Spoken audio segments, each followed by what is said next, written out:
참내 시간 다시 처음 사랑으로 라는 제목으로 하나님 말씀을 전가하려고 합니다.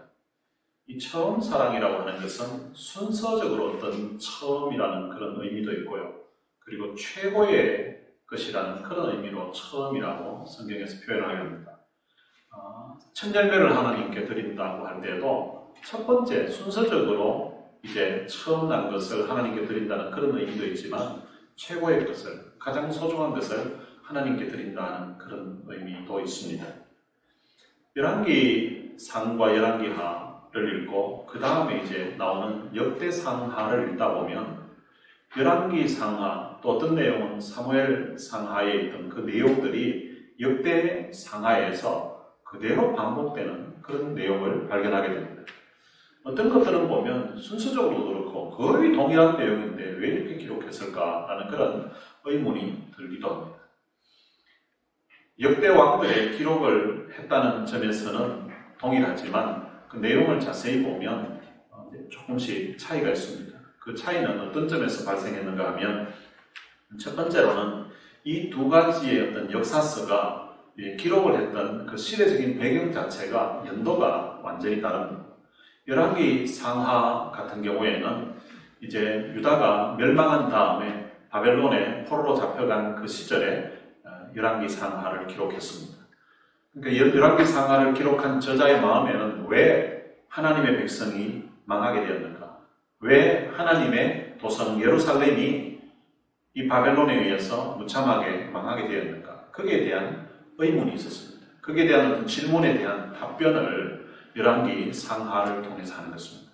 그러다 보니까 열왕기상하는 왜 망했는가? 결론이 하나님께 범죄하고 하나님의 말씀을 거역하고 하나님의 은혜를 저버린 결과 망하게 되었다는 것입니다. 그래서 열왕기상하에 보면 그 열왕들의 죄목을 아주 상세하게 기록을 해놓고 있습니다. 그리고 또한 백성들의 지도자들의 죄 또한 기록하고 있습니다. 뿐만 아니라 백성들까지 그들이 하나님 앞에 범죄한 그 사실들을 낱낱이 기록합니다. 그래서 이 열왕기상하는 마치 그들의 죄를 지적하고 심판을 선포하는 그런 선지자적인 관점에서 기록한 책이라고 할 수 있습니다. 하나님의 그 심판이 있을 것을 계속 예고하면서 돌이키고 회개하라고 함에도 불구하고 이스라엘 백성들은 돌이키지 않습니다. 그래서 결국은 하나님의 심판에 의해서 그들이 망하게 되었다는 내용이 열왕기상하에 기록되어져 있습니다. 그러다 보니까 열왕기상하에는 전쟁에 대한 이야기가 많습니다. 하나님의 심판으로 인해서 이제 망하게 되었다는 것입니다. 그와 반해서 이 역대상하 같은 경우에는 기록된 시기 자체가 언제 기록되었는가 하면 이제 바벨론 포로 시기가 이제 끝이 나고 이제 본국으로 귀환하는 시기입니다. 본국으로 귀환하는 그때에 기록한 내용들이에요. 그때 기록하다 보니까 이 역대기상하를 기록한 사람의 마음에는 이런 기대가 있습니다. 이제 예루살렘으로 다시금 회복되었는데, 돌아왔는데, 이 예루살렘으로 돌아왔던 이 나라를 어떻게 하면 다시 회복시킬 수가 있을까? 어떻게 하면 하나님이 기대하시는, 하나님이 원하시는 그런 아름다운 공동체로 다시금 세울 수가 있을까라는 그런 기대가 이 책을 기록하게 만들어드렸습니다. 그래서 이스라엘 그 역사 가운데서 가장 찬란하고 가장 빛났던 그 황금기가 언제였던가를 보면 바로 다윗이 통치하던 때였고 솔로몬이 통치하던 때였습니다. 그래서 이 황폐한 이 나라를 다시금 하나님의 그 사랑을 받고 하나님 앞에 정말 순종하고 하나님을 기쁘시게 해드려서 그 결과로 이 나라의 참 태평성대를 이루었던 그 다윗과 솔로몬 시대로 돌아가고자 하는 그런 마음이 있었습니다. 그래서 그때를 이제 목표로 잡고서 하다 보니까 이 역대 상하에는 다윗에 대한 이야기가 많이 나옵니다. 그리고 솔로몬에 대한 이야기가 나옵니다. 열왕기 상하에서는 다윗과 솔로몬 이야기를 할 때에 그들이 범죄한 사실들을 아주 구체적으로 언급했습니다. 그런데 역대기에서는 그들의 범죄 사항은 언급하지 않습니다. 그들이 잘했던 부분을 부각시킵니다. 그래서 그때로 돌아가고자 하는 마음이었습니다. 역대하 30장 26절에 보면 예루살렘에 큰 기쁨이 있었으니 이스라엘 왕 다윗의 아들 솔로몬 때로부터 이러한 기쁨이 예루살렘에 없었더라. 이렇게 기록하고 있습니다. 오늘 본문에 보면 이스라엘 백성들이 유월절을 지키게 되고 그 결과 온 백성들의 마음에 기쁨이 충만한 그런 역사가 있었습니다. 그 기쁨을 누구 때로 비유하는가 하면 솔로몬 때 이후로 이런 기쁨이 없었다는 거예요. 그러니까 솔로몬 때 있었던 그런 기쁨과 그 감격을 회복했다는 것을 이야기합니다. 그것도 그냥 솔로몬 때로부터 이렇게 이야기해도 될 것 같은데, 그런데 다윗의 아들 솔로몬 때부터 이렇게 이야기합니다. 다윗이라는 이름과 그 솔로몬이라는 우리 조상들 중에 이런 왕이 있었다고, 정말 하나님을 사랑하고 하나님 앞에 순종하고 하나님과의 참 바른 관계 속에 있었던 그런 멋진 왕들이 있었다고 하면서 그 왕들의 이름을 같이 언급하고 있는 것입니다. 그래서 이 히스기야 시대 때에 오늘 본문에 일어나는 그 부흥 운동을 통하여서 유월절을 다시 지키는 일을 통하여서 그 솔로몬 때 있었던 그런 감격과 그런 기쁨, 그런 하나님과의 누렸던 그런 축복의 아름다운 관계가 회복되었다는 사실을 이야기하고 싶었던 것입니다. 오늘 본문에 나오는 이 유다 역사 속에, 이스라엘 역사 속에 그 솔로몬 시대 때 있었던 이스라엘 역사에 있어서 가장 황금기, 가장 피크타임이었던 그때로 회복되었던 것처럼 오늘 말씀을 들으면서 여러분들의 신앙생활에 있어서 가장 황금기, 가장 하나님을 뜨겁게 사랑하고 또 주님의 은혜를 가장 감격스럽게 느꼈던 그때로 다시 처음 사랑으로 돌아가기를 바라는, 기대하는 그런 마음에서 오늘 말씀의 제목을 다시 처음 사랑으로라고 정했습니다. 29장에서는 이 히스기야가 자기가 왕이 되자마자 한 일이 성전 문을 열었습니다. 그리고 성전 안에 있는 우상이나 지저분한 것들을 다 제거하고 성전을 이제 깨끗하게 했습니다. 전에 성대왕이 버렸던 그런 기구들까지 다 다시 그릇까지 복원시켜 놓았습니다. 그리고 지도자들과 예루살렘에 있는 그 백성들이 모여서 하나님 앞에 지난날 지었던 죄를 회개하고 속죄제를 드렸습니다. 그리고 하나님 앞에 헌신을 다짐하고 이제 번제를 드렸습니다. 그렇게 제사를 드리고 났더니 너무 좋았던 거예요. 왕도 너무 마음이 좋았고, 그리고 신하들도 너무 좋아하고, 그리고 백성들도 너무 좋아하는 거예요. 그런 광경을 보면서 이 히스기야의 마음에 이것으로 끝낼 것이 아니라 유월절을 지켜야 되겠다는 그런 마음이 들었습니다. 이 유월절은 이스라엘과 유다에 있어서는 가장 중요한 절기입니다. 성경에 여러 절기가 있는데 그 절기 가운데서 가장 최고의 절기, 가장 중요한 절기가 있다면 그것이 바로 이 유월절입니다. 유월절은 이스라엘 백성들이 애굽에서 노예로 비참하게 살고 있었고 아무 소망이 없었던 그런 절망적인 상황 가운데 있을 때에 하나님께서 그들에게 은혜를 베풀어서 그 애굽 땅 종되었던 곳에서 구원해 주신 그 은혜를 감사하고 기념하는 날이 바로 이 유월절입니다. 그래서 이 유월절을 중요하게 여긴다는 말은 하나님의 은혜를, 하나님이 그들에게 베풀어 주신 그 축복을 중요하게 여긴다. 하나님과의 관계 자체를 중요하게 여긴다는 그런 의미입니다. 우리가 부부간에 이렇게 지내다 보면 배우자의 어떤 생일날, 생일 축하 파티를 하기도 하고 또 생일 잔치를 하기도 합니다. 그리고 또 결혼기념일날 같이 또 어떤 분들은 여행도 하고 또 선물도 사주기도 합니다.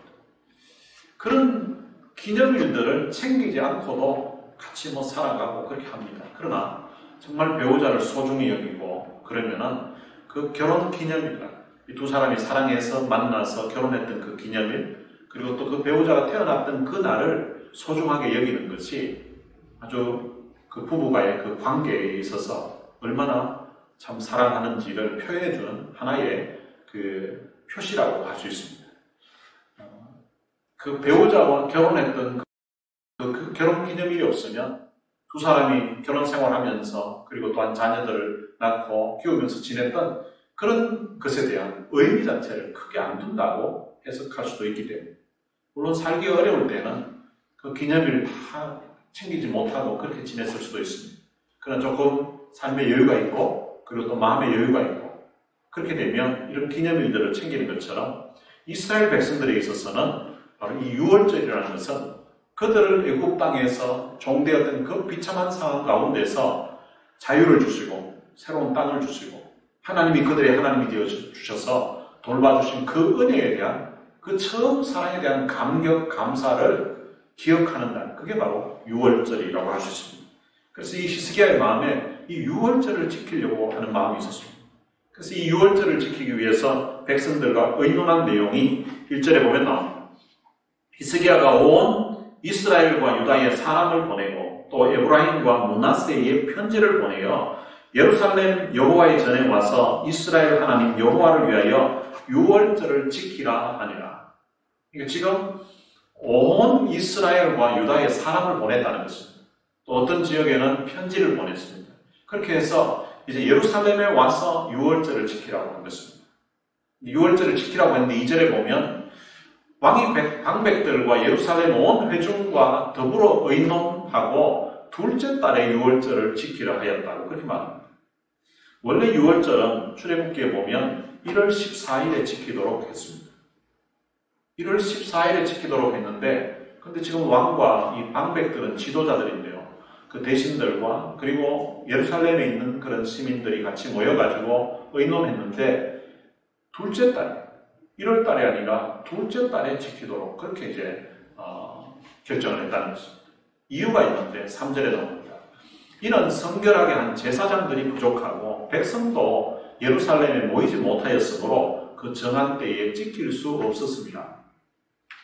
원래는 1월 14일 날 지켜야 되는데 그런데 이제 제사장들이 부족했다는 것입니다. 이 유월절 제사를 드리려고 하면 이제 제사장들이 준비가 되어 있어야 되는데 이 제사장들이 지금까지 유월절 절기를 지키지를 않았었거든요. 앞에 선대왕은 아예 성전 문을 닫아버렸으니까 제사장들이 자기들이 뭐 할 일이 없던 거예요. 할 일이 없던 상황이라서 갑자기 유월절을 한다고 하니까 제사장들 자체가 지금 준비가 안 됐습니다. 그리고 또 한 문제가 있었는데 백성도 예루살렘에 모이지 못하였습니다. 제사장들도 유월절을 지킬 그런 준비가 안 됐지만 백성들도 이 유월절이라는 개념 자체가 별로 없는 거예요. 그래서 백성들도 모이라고 하니까 모이는 사람이 거의 없었다는 것입니다. 그래서 1월 14일 날 정한 때에 지킬 수가 없었다는 것입니다. 그러면은 이 유월절을 원래는 1월 14일 날 1월 달에 지키라고 했는데 2월 달에 이렇게 자기들이 달을 한 달 미루어서 지켜도 괜찮은가? 근데 괜찮은 예를 성경에서 말씀하고 있습니다. 민수기 9장 10절에 보면 이스라엘 자손에게 말하여 이르라. 너희나 너희 후손 중에 시체로 말미암아 부정하게 되든지 먼 여행 중에 있다 할지라도 다 여호와 앞에 마땅히 유월절을 지키되 둘째 달 14째 날 해질 때에 그것을 지켜서 어린 양의 무교병과 썬 나물을 아울러 먹을 것이요. 이렇게 되어 있습니다. 그러니까 1월 달에 특별한 사정이 있어서 시체를 만졌다. 집에 누가 돌아가신 거예요. 돌아가셔가지고 장사를 지내다 보니까 시체를 만진 사람은 부정하기 때문에 이 유월절 제사에 참여할 수가 없었습니다. 그런 사람들은 이제 2월 달에 한 달 뒤에 하더라도 따로 유월절을 그 사람들이 지켜도 괜찮다고 하나님이 허락해 놓으신 거예요. 그리고 또 먼 여행 중에 있는 사람. 우리도 여행을 하다 보면 갔다가 얼마 동안 시간을 보내고 돌아오는 시간까지 계산을 해가지고 가능하면 유월절을 피해서 이제 유월절 전에 오든지 아니면 유월절 지나고 가려고 그렇게 계획을 짭니다. 그런데 어떤 경우에는 충분히 내가 저기 갔다가 유월절 전에 돌아오려고 계획을 했었는데 갑자기 거기에서 무슨 문제가 생겨가지고 도무지 돌아올 수 있는 상황이 안 될 경우가 있습니다. 그래서 나중에 돌아와 보니까 이 유월절 기간이 끝나버린 거예요. 그런 사람들은 2월 달에 유월절을 지키라고 그렇게 하나님이 명을 해놓으신 것입니다. 그렇기 때문에 지금 왕과 그리고 방백들과 예루살렘에 있는 온 회중들이 이런 예도 있기 때문에 한 달 미루어서 그때도 그래도 괜찮다. 그래서 백성들이 다 좋게 이제 여겼다는 것입니다.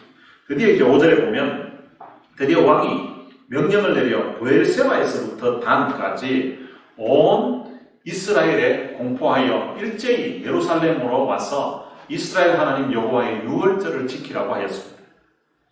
이 브엘세바에서부터 단까지라는 것은 이제 남북 이스라엘을 합친 전체 땅을 이야기합니다. 이 브엘세바는 유다의 남유다의 최고 남단에 있는 도시입니다.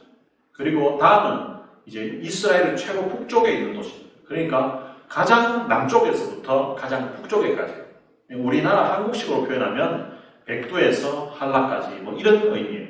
그러니까 최고 남단에서부터 최고 북쪽에 있는 데까지 이스라엘 모든 백성들에게 공포를 해가지고 이제 2월 14일에는 예루살렘으로 와서 이제 6월절을 지키라고 그렇게 명을 내리고 있습니다.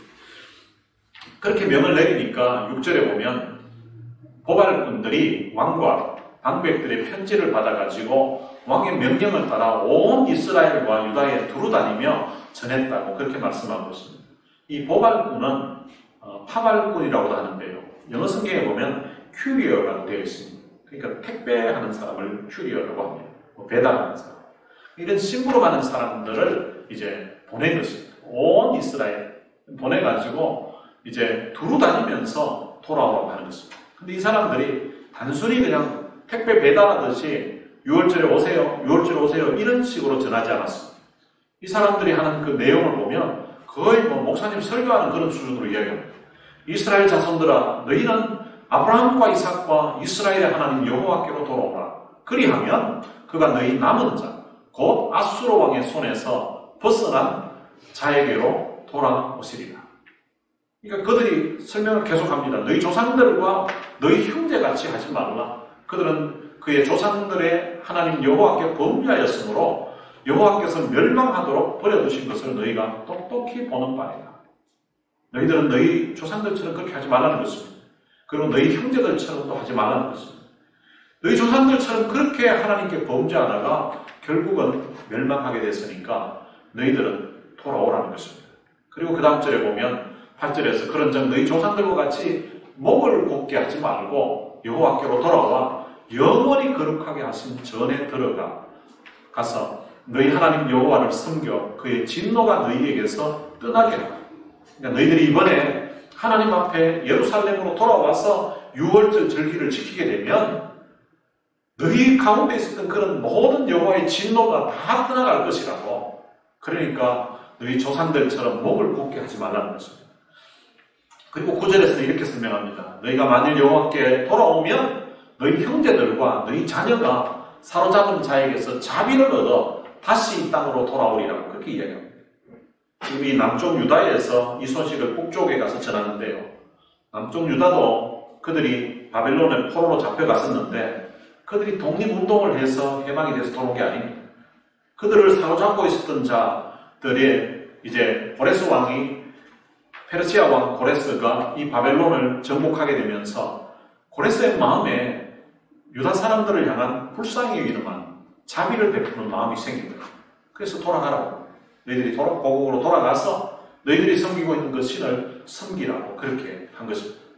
그것처럼 너희들도 지금 하나님께로 이번에 6월절을 지키기 위해서 하나님 앞에 나와서 하나님 앞에 제사를 드리고 그렇게 하나님 앞에 돌아오게 되면 하나님께서 너희들을 사로잡은 자, 지금 아수르를 이야기하는 거예요. 그 아수르 사람들에게, 그 왕에게 자비를 베풀게 해가지고 우리가 지금 돌아온 것처럼 너희들도 돌아올 수 있도록 하나님께서 해주실 거라는 것입니다.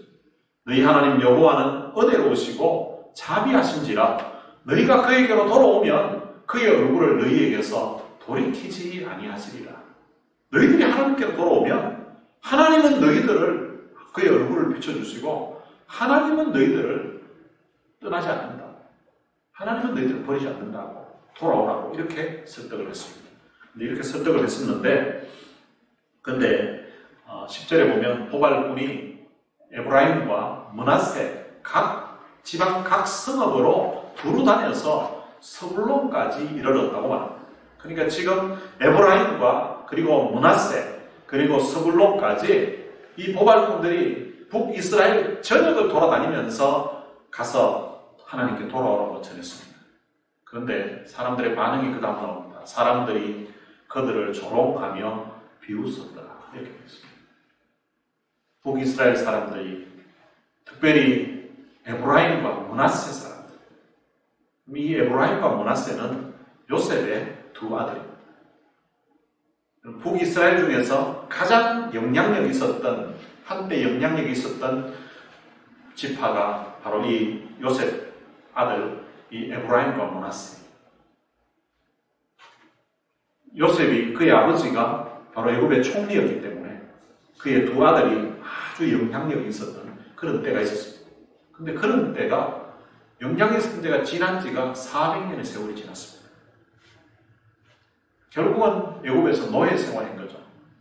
거기에다가 지금은 이제 또 고국으로 돌아왔다가 고국에서 이제 아수르에서 망해서 이제 다시 돌아와 있는 그런 상황입니다. 그러니까 거의 두 번 망한 거나 마찬가지예요. 애굽에서 종살이 하면서 비참하게 있었고요.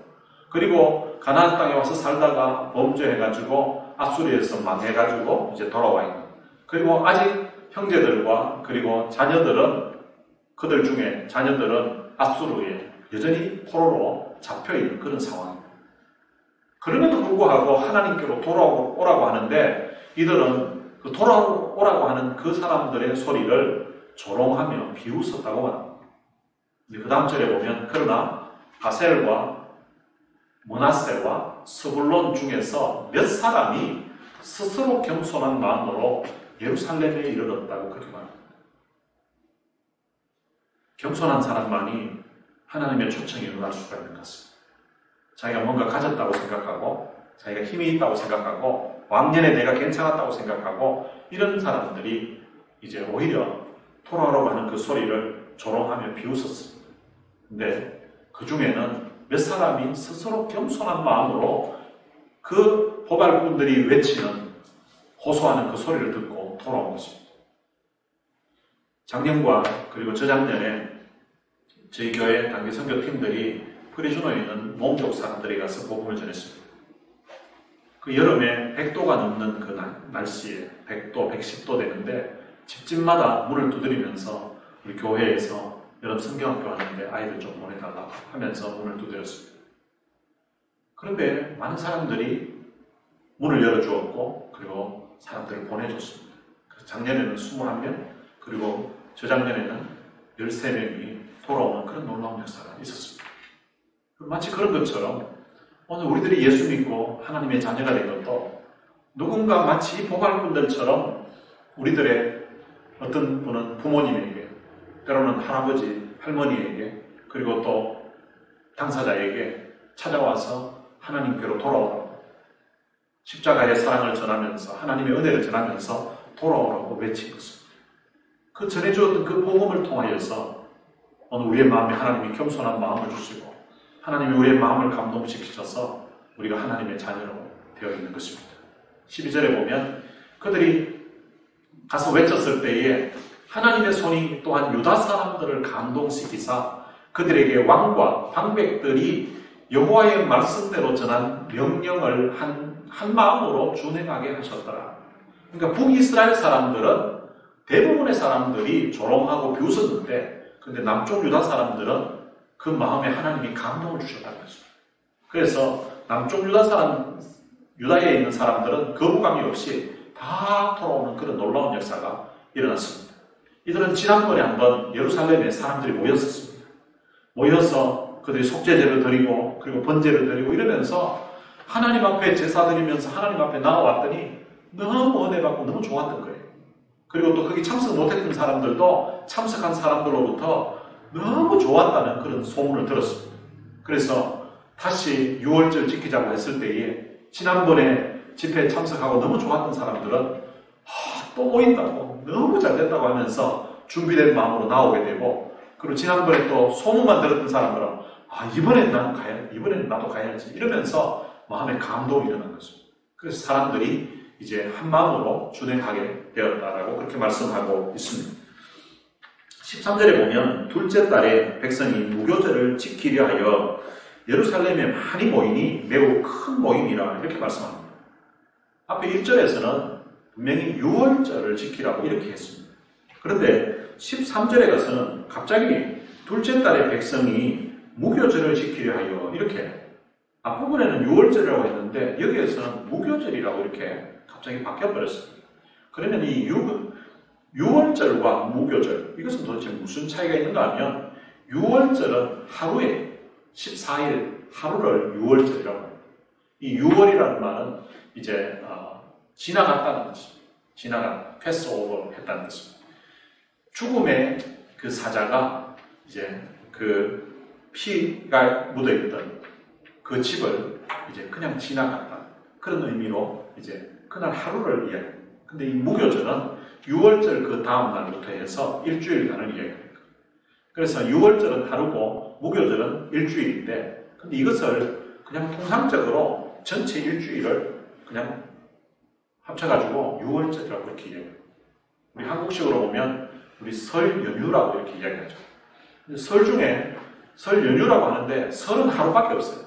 근데 설 연휴 이러면은 뒤에 며칠이 같이 포함되어 있잖아요. 그것을 그냥 통상해가지고 설 연휴라고 그냥 이렇게 하는 것처럼 성경에서도 때때로 무교절이라고 표현하기도 하고 어떤 때는 6월절이라고 표현하기도 하는데 이것을 그냥 거의 같이 묶여가지고 그렇게 이야기해요. 우리가 예수님의 십자가 이야기할 때도 사실은 십자가 이야기하면 동시에 부활도 같이 연결되는 거죠. 그냥 예수님 십자가에 죽기만 하고 그냥 부활 없었다 이런 이야기가 아니에요. 그냥 십자가만 이야기해도 부활과 같이 연결되는 거고 예수님 부활 이야기해도 십자가 같이 연결되는 거고 마치 이런 것처럼 이 6월절과 무교절은 거의 하나로 그냥 되어 있는 것입니다.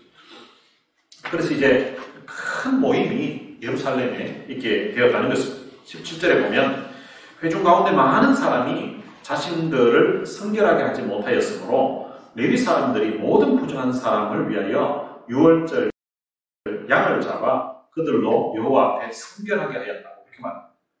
처음에 이제 제사장들이 준비하지 못했었는데 제사장들과 레위 사람들이 스스로 이제 성결하게 하고 준비를 하는 내용이 나왔습니다. 그리고 그 다음에 나오는 것이 백성들 중에도 지금 6월절을 지키기 위해서 예루살렘에 모이긴 모였는데 지금 준비가 안 돼요. 준비가 안 됐다는 말은 자기가 이 6월절을 지키기 위해서는 자기가 이때까지 지었던 죄를 회개하고 하나님 앞에 정결한 마음으로 나와야 되는데 그냥 아무 준비 없이 그냥 몸만 오게 되었다는 것입니다. 그런 사람들을 위해서 이 제사장들과 레위 사람들이 그런 사람들을 위해서 양을 잡아가지고 그들을 다 속죄하게 해서 이제 성결하게 했다는 것입니다. 그런데 이제 남쪽 유다에서 온 사람들은 이렇게 성결하게 했는데 북이스라엘에서 온 사람들이 문제였습니다. 18절에 보면 에브라임과 므낫세와 이사갈과 스불론의 많은 무리는 자기들을 깨끗하게 하지 아니하고 6월절 양을 먹어 기록한 규례를 어긴지라 이렇게 말씀하고 있습니다. 처음에 에브라임과 므낫세 그리고 스불론에 있는 이런 사람들이 처음에 와서 도발꾼들이 말씀을 전했을 때에 이들은 조롱하고 비웃었다고 했습니다. 그 중에 몇 사람만 예루살렘에 왔다고 했어요. 근데 그 다음 18절에서는 많은 사람들이 왔다는 것입니다. 많은 무리가 왔다는 것입니다. 처음에는 아마 비웃다가도 또 옆에 사람들이 그러면 안 된다고 우리가 하나님께로 돌아가야 된다고 하나님께로 돌아가야 우리가 살 수 있다. 우리의 살 길은 하나님밖에 없다. 그러면서 이제 아마 설득했던 것 같아요. 그래서 사람들이 이제 모인 것입니다. 사람들이 많이 모였는데 이 사람들이 전혀 준비가 안 된 상태에서 규례를 지키지 않고 그냥 6월절 양을 그냥 먹었다는 것입니다.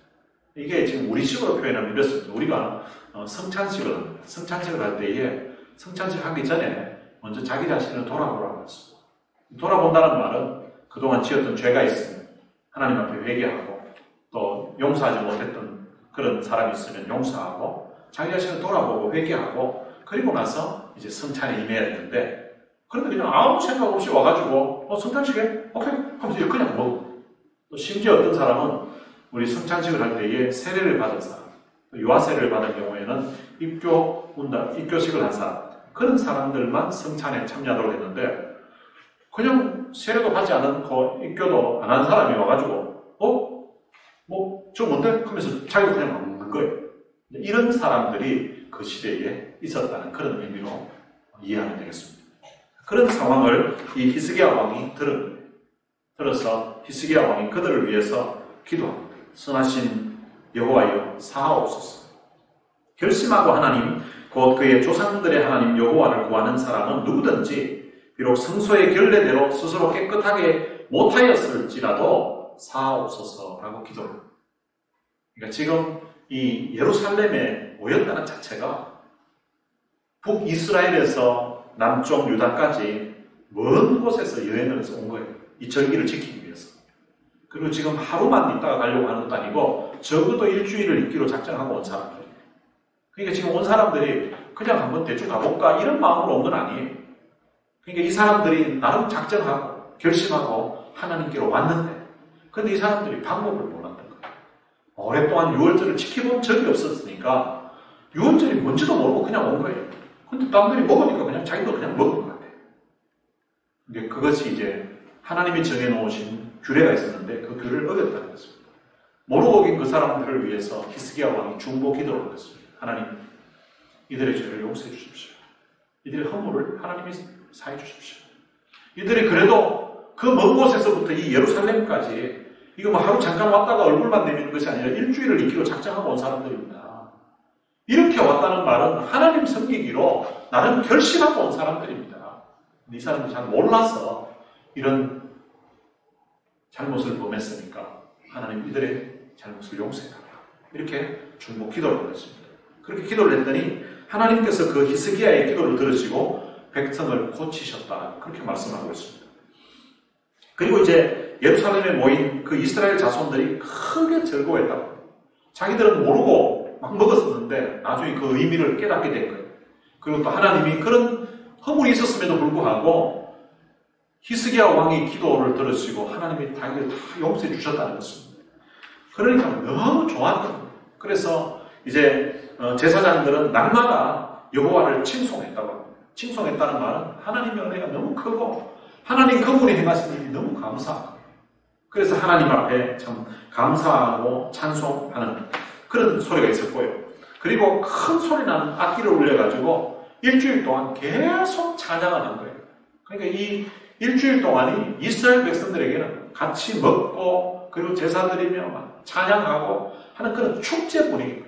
마치 우리 명절날 이런 막 축제 분위기가 된 것처럼 이스라엘에 있어서 가장 큰 축제 기간 일주일 동안 이런 감격 가운데 있는데 그때 히스기야가 그동안 수고했던 이 일주일 동안을 위해서 그동안 수고했던 그 레위 사람들을 위로하였다고 말합니다.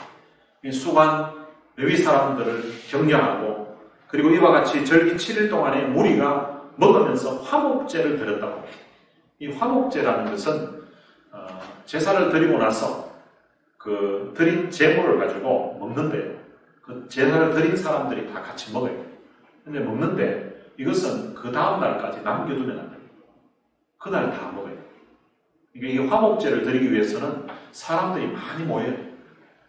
그러니까 만약에 내가 형제와 다투고 사이가 안 좋아서 하나님 앞에 회개하고 그리고 속죄제, 화목제를 드리려고 하면 나하고 형제만 화목하게 된다고 드릴 수 있는 제사가 아니에요. 왜냐하면 나하고 형제 간에 이 소 한 마리를 다 먹을 수가 없잖아요. 그래서 화목 제사를 드리려고 하면 이 소를 다 먹을 수 있을 만큼 사람들을 같이 데리고 와요. 그러니까 혼자 제사 드릴 것이 아니라 주변에 있는 사람, 사촌, 사돈, 팔촌, 친척, 친구 다 불러와요. 이 소 한 마리 다 먹을 수 있는 만큼. 근데 그들 중에는 뭐 지난주에 같이 다퉜던 사람도 있잖아요. 나하고 앞으로 얼굴 안 본다 그러면서 막 싸웠던 사람. 근데 사람이 모자라다 보니까 그 사람도 이제 불러와야 될 상황이에요. 그럼 가서 내가 화목 제사를 하나님께 드리려고 하는데 좀 같이 와달라고 이러면 야 임마 지난주에 네가 나에게 그렇게 성질을 부려놓고 네 화목 제사 드린다고 오라고 안 간다 했었어. 이렇게 하잖아요. 그러면은 미안하다고 야 잘못했다고 지난주에는 내가 내 성질머리 이게 들어가지고 그랬으니까 한번 봐달라고 사정을 하는 거야. 야 그때 너 와가지고 임마 두고 차는 바람에 우리 집에 이거 다 부서졌어. 그거 물어내라. 아 그래?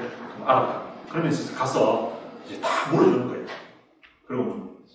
그러면 저쪽에서는 오락하니까 그래? 그렇다면 내가 한번 가보지. 뭐 이런 식으로 이제 반응이 있는 거예요. 그렇게 해서 사람을 다 불러모으는 거예요. 그렇게 해서 하나님 앞에 제사 드리는데 그게 한 군데만 드릴 것이 아니라 백성들마다 같이 모여가지고 화목 제사를 드리니까 화목 제사를 드린다는 말은 전에 사이 안 좋았던 사람들이 다 화해했다는 거예요. 원수 졌던 사람들이 화해하고 하나님 앞에 이제 같이 이렇게 제사를 드리니까 너무 좋은 거예요. 이렇게 지내다 보니까 일주일이 금방 지나간 거예요. 그러니까 백성들 마음에 야 이렇게 좋은 절기를 이때까지 우리가 안 지켰나 이렇게 좋다면은, 야, 이거 일주일이 너무 짧은 것 같아. 이런 마음이 드는 거예요. 그리고 그 소리가 이제 백성들의 그 지도자들에게도 올라가고 히스기야 왕에게도 간 거예요. 그러니까 왕과 백성들, 지도자들이 다시 모여가지고 있는 거예요. 야, 우리 일주일간 이렇게 참 하나님 앞에 유월절 절기 지키다 보니까 너무 좋다고. 나도 좋은데 백성도 왕이요 너무 좋다고. 우리 이런 이야기를 우리 역사책에서는 소문으로만 들었다고. 어떻게 우리 시대에 이런 일이 있다니 너무 좋다고. 이거 좀 연기해서 한 주간 더 하면 안 되냐고. 이런 이야기가 나온 거예요. 그래서 좋다고 한 주간 더 하자. 한 주간 더 하려고 하니까 원래 일주일 먹을 재물이라든지 뭐 음식 같은 걸 가져왔을 건데 이제 음식이 없을 거 아니에요. 그러니까 왕이 자기가 먼저 이야기를 합니다. 내가 그러면은 일주일 더 하자. 그러면서 이제 자기가 수송아지 1000마리 그리고 양 7000마리를 내가 내놓겠다. 내가 한턱 쏘겠다 이거죠. 내가 수송아지 1000마리 그리고 양 7000마리 내가 쏘게. 마음대로 먹으라고 이렇게. 그러니까 방백들 그 백성의 지도자들도 좋아가지고 왕이요 왕이 그만큼 내시면 우리도 낼게요 하면서 십시일반 낸 것이 그 방백들이 낸 것이 수송아지 1000마리 그리고 양 10,000마리를 낸다. 이렇게 되니까 완전 막 이 축제가 더 분위기가 더 좋아지는 거죠. 백성들은 환호성을 지르고 감격하고 같이 찬양하고 그래서 일주일 동안 더 지냈는데 이렇게 하다 보니까 이 큰 기쁨이 예루살렘에 있었다고 이야기합니다. 근데 이런 기쁨이 솔로몬 때로부터 이러한 기쁨이 예루살렘에 없었다. 그러니까 솔로몬 이후에 히스기야 왕 때에 와서 이런 기쁨이 재현됐다는 것입니다. 역대기 이 상하를 기록했던 이 저자는 이스라엘이 다시금 포로에서 돌아온 다음에 이스라엘 역사에 있어서 가장 찬란했던 시기, 가장 번영기를 누렸던 그 다윗과 솔로몬 시대 때 그때로 돌아가기를 기대하는 마음이 있었던 거예요. 그때 있었던 그런 큰 기쁨이 지금 히스기야 왕 때 재현됐다는 말은 히스기야 왕 때 이 부흥운동을 통하여서 이 유월절을 지키는 일을 통하여서 그때의 그런 기쁨, 그런 기쁨이라는 말은 하나님과의 관계가 그때로 다시금 회복됐다는 것입니다. 그때 가장 하나님을 뜨겁게 사랑했던 것처럼 지금 이스라엘 백성들과 유다 백성이 하나님을 가장 뜨겁게 사랑하는 그런 처음 사랑으로 다시 돌아갔다는 것을 이야기하고 있는 것입니다. 이스라엘 역사의 최고의 황금기였던 그 솔로몬 시대 때 있었던 그런 큰 기쁨이 지금 히스기야 시대 때에 다시금 재현되었던 것처럼 여러분들의 인생에 있어서 가장 황금기, 특별히 신앙생활하면서 하나님의 사랑에 감격하고 십자가의 사랑에 감격했던 그런 때는 언제였습니까? 그런 때를 최고의 사랑이라는 그런 의미로 처음 사랑이라고 한다면 다시 처음 사랑으로 돌아가게 되시기를 바랍니다. 오늘 여러분들의 마음속에 전에 참 그 십자가의 사랑 때문에 감격하고 십자가의 은혜 때문에 감격했던 그때로 돌아가는 것입니다. 이스라엘 백성들에게 있어서 유월절이 있었다면 오늘 신약 백성들에게는 바로 십자가 사건이 바로 그 유월절과 같은 사건입니다.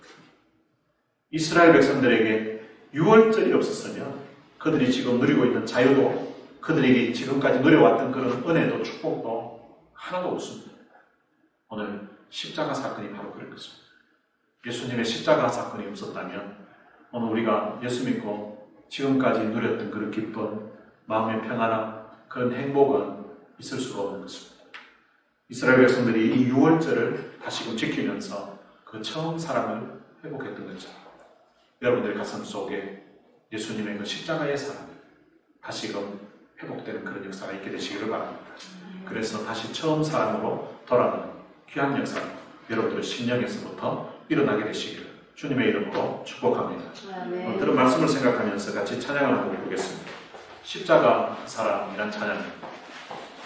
십자가 그 사랑 멀리 떠나서 무너진 나의 삶 속에 잊혀진 줄 어쩌면은 그 이스라엘 백성들, 그 유다 백성들이 그 유월절의 그 귀한 사랑, 그 귀한 은혜를 그들은 떠나서 살았습니다.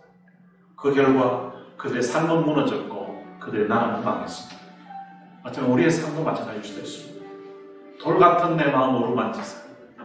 처음에 포괄꾼들이 그 에브라임 사람, 므낫세 사람들에게 가서 외쳤습니다. 여호와께로 돌아오라고. 돌아오라고 했을 때 그들은 조롱하며 비웃었다고 했습니다. 마치 돌 같은 그런 마음이었습니다.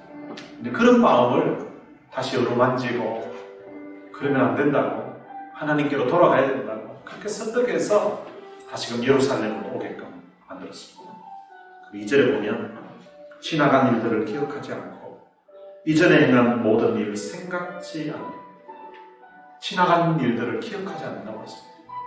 과거의 유다 백성들이 하나님의 은혜를 저버리고 범죄했던 것, 그리고 하나님의 사람들이 와서 돌아오라고 하는데 조롱하며 비웃었던 것, 그런 것들도 다 하나님 기억하지 않는다고 하십니다.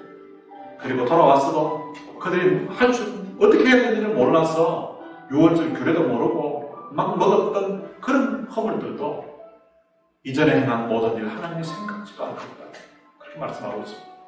그러면서 사막의 강물과 길을 내시는 중, 완전히 망해버린 것 같은 그 북이스라엘 땅에 다시금 하나님의 사랑으로 하나님의 돌봄으로 말미암아 마치 사막의 강물을 내는 것처럼 하나님이 이 유월절을 통하여서 그들이 먼저 심령을 회복하고 그들의 나라를 회복시키는 그런 역사가 있게 됐을 것입니다.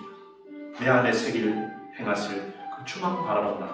이 가사 내용이 어쩌면 그 시대의 사람들이 하나님께로 돌아와서 하나님을 바라보는 것처럼 오늘 우리들도 주님 바라보고 십자가 바라보고 주님께로 돌아오는 그런 역사가 있게 되시기를 바랍니다.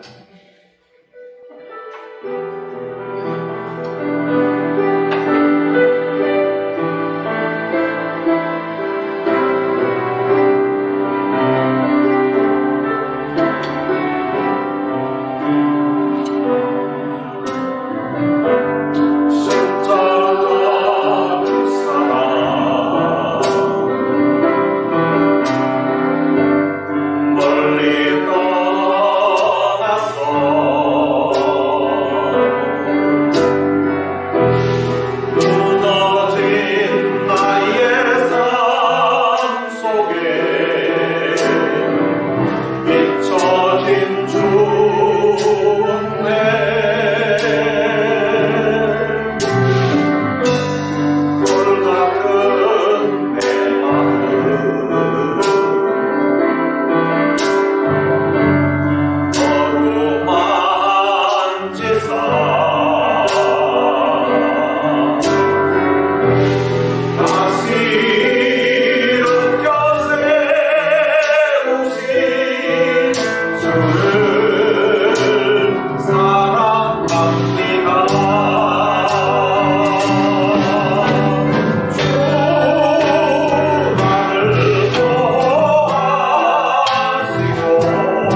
여러분들이 주님 처음 만났을 때, 주님 만나고 나서 최고의 그 사랑을 느꼈을 때, 주님 생각만 해도 너무 참 기쁘고, 주님 십자가만 생각해도 참 마음의 감동이 일어났던 그럴 때, 언제였는지 한번 생각해 보시길 바랍니다.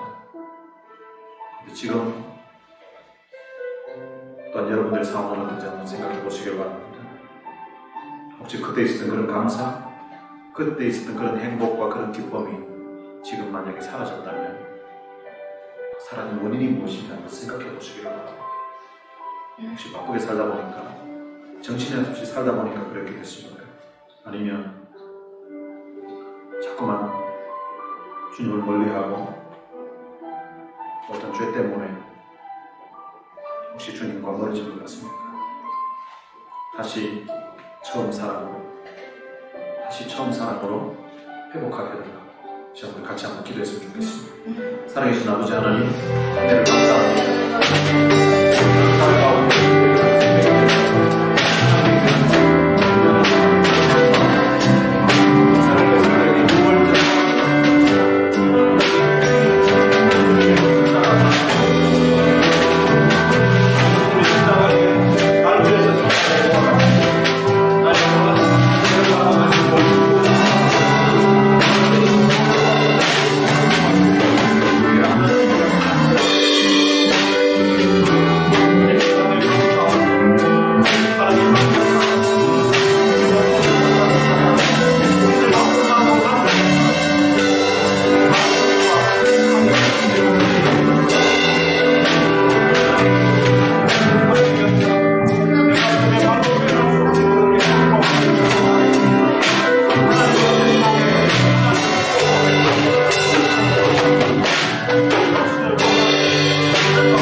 아버지 은혜를 감사합니다.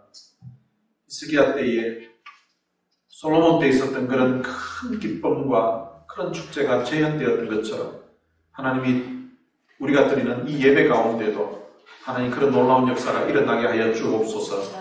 우리가 주님과 처음 만나서 정말로 참 감격해하고 행복해하고 기뻐하고 참 우리의 심령에 더한 나위 없이 참 즐거움이 있었던 그때로 다시 회복할 수 있도록 은혜를 베풀어 주옵소서.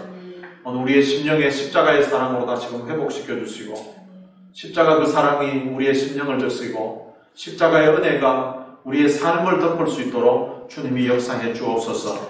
그리하여서 함께 예배드리는 우리 모두가 또한 이 말씀을 듣는 이들이 다시 처음 사랑으로 돌아가는 그런 놀라운 역사 일어나게 하여 주옵소서. 우리 주 예수 그리스도의 은혜와 하나님의 무한하신 사랑과 성령님의 위로교통 충만하심이 다시 처음 사랑으로 회복하기를 소망하는 주의 귀한 자녀들 머리 위에 이제로부터 영원토록 함께 있을지어다. 아멘.